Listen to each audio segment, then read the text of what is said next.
பூஜா ஹெக்டே சமீபத்தில் சூர்யாவுடன் ரெட்ரோ படத்தில் நடித்து தமிழ் ரசிகர்களிடையே பாராட்டுகளை பெற்றிருந்தார்.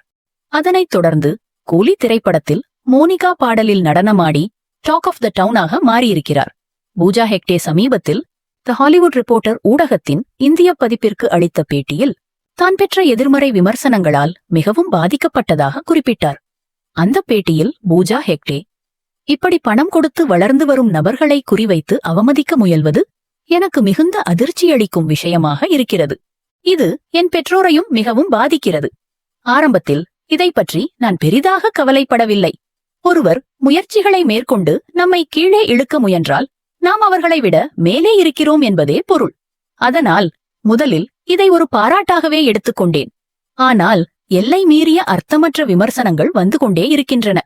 செலவழித்து இந்தச் செயலை செய்கிறார்கள் என்பதை என் குழுவின் மூலம் அறிந்து கொண்டேன். மேலும் இந்தச் செயலில் செயற்கை நுண்ணறிவு இயந்திரங்கள் தீவிரமாக ஈடுபடுகின்றன. சில மீம் பேஜ்களும் பணம் கொடுத்தால் எதிர்மறை பதிவுகளை அகற்றிவிடுவோம் என்று கூறியது அதிர்ச்சியளித்தது. இதன் மூலம் திரைப்படத்துறையின் மறைமுகமான இருண்ட யுக்திகள் குறித்து எனக்கு தெரிய வந்தன. ஆனால் இந்த எதிர்மறை விமர்சனங்கள் அனைத்தும் ரசிகர்கள் நேரில் காட்டும் தூய்மையான அன்பை காணும்போது உருகி மறைந்து விடுகின்றன. இந்த அன்பே உண்மையான சான்று.